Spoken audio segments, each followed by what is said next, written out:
যে আপনাকে খোঁজে না তাকে খুঁজবেন না।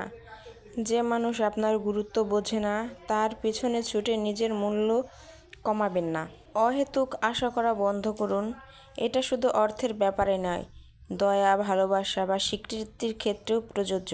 নিজের আত্মসম্মান বজায় রাখুন। অপ্রয়োজনীয় কথা বলা বন্ধ করুন।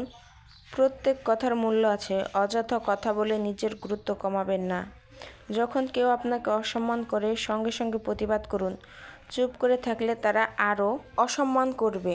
আত্মমর্যাদার সঙ্গে বেঁচে থাকুন। নিজের সময়ের মূল্য বুঝুন।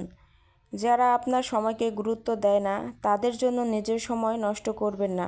যেখানে আপনি সম্মানিত ও মূল্যায়িত হন না সেই সম্পর্ক ছেড়ে দিন।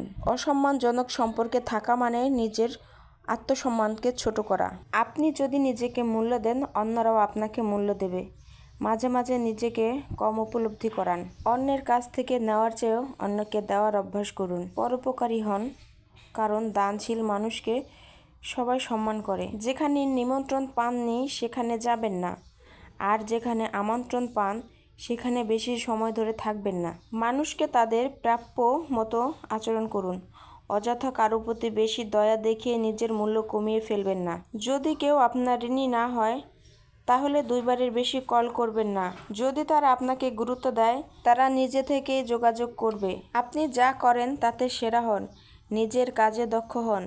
সফলতা আপনাকে স্বয়ংক্রিয়ভাবে সম্মান এনে দেবে। সবশেষে একটা কথাই বলবো, নিজেকে ভালোবাসুন, নিজেকে সম্মান করুন, আর দেখবেন বিশ্ব আপনাকে সম্মান করবে। আসসালামু আলাইকুম এভরিওয়ান, কেমন আছেন আপনারা? আশা করছি আল্লাহর রহমতে সবাই ভালো আছেন। আলহামদুলিল্লাহ, আমি অনেক ভালো আছি।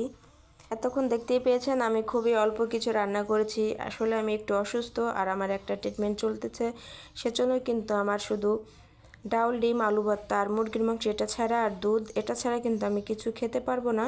সেজন্য কিন্তু এখানে আমি একটা আলু ভেজে নিয়েছি আর একটা ডিম ভেজে নিয়েছি আর লবণ দিয়ে ভাতটা মাখিয়ে নিয়েছি। আর আমি সকালেও ডিম ভাজা দিয়ে শুধু ভাত খেয়ে উঠেছি।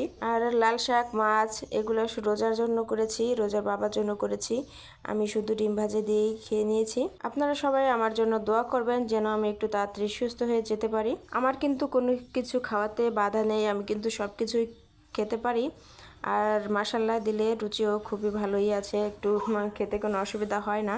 তবে এখন যেহেতু একটা ট্রিটমেন্টে আছি, একটা সমস্যার মধ্যে আছি, সেজন্যই কিন্তু আমার এই সাধারণ খাবার। ফ্যামিলির জন্য কিন্তু আমি সবসময় ভালো মন্দ রান্নাবান্না করি, যে যতটুকু সম্ভব ততটুকুই রান্নাবান্না করি, কিন্তু এখন আমি কিছুই খেতে পারতেছি না। আর এখন শুধু লিচু, আম এইসবেরই সময়, মৌসুমের সময়, কিন্তু এগুলো আমি কিছুই খেতে পারতেছি না। তাই আমি আপনাদের সঙ্গে একটু শেয়ার করলাম। এতক্ষণ আমার ভিডিওটির সাথে থাকার জন্য আপনাদের অসংখ্য ধন্যবাদ। আপনাদের সাথে আবার দেখা হবে অন্য কোনো ভিডিওতে। ততক্ষণ পর্যন্ত সুস্থ থাকবেন, ভালো থাকবেন। আল্লাহ হাফেজ, আসসালামু আলাইকুম।